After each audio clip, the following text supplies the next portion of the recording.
Good morning, everyone. I am not at school today. Sorry. Okay, so today you're going to be reading a story called The Boy That Nobody Knew. In this story, I want you to focus on the nuances of character.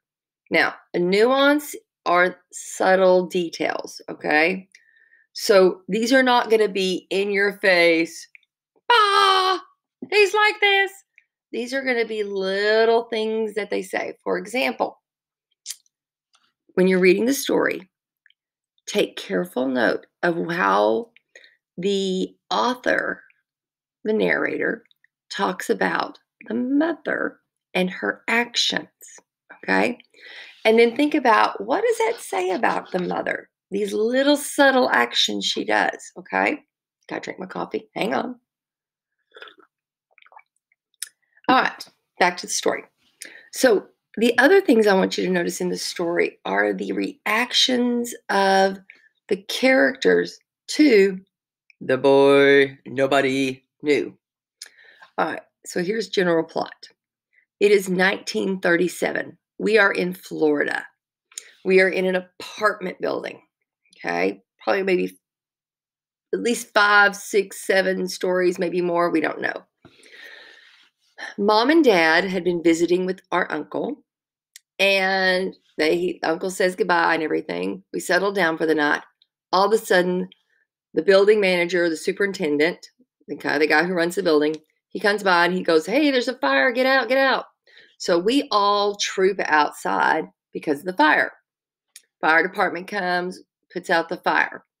Well, because everybody had to vacate the building, we discover that there has been a child living on the 5th floor. Now, we knew that the Mr. and Mrs. Mullins lived up there. They were very quiet, okay? And think about why they were quiet. Think about what their actions kind of meant, okay? And we come to find out that they actually have a son.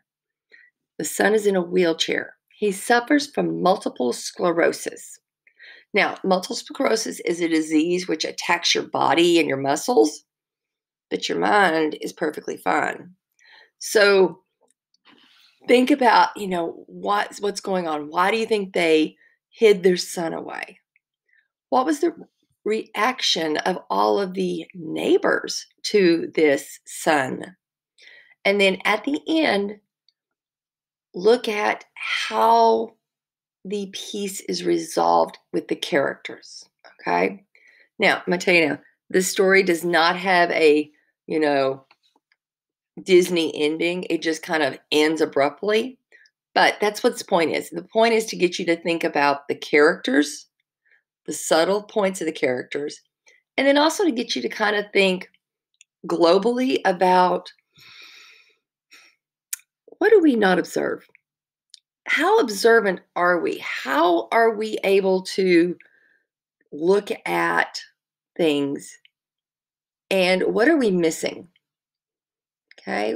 Why are we not really seeing the big picture, the full picture of everything?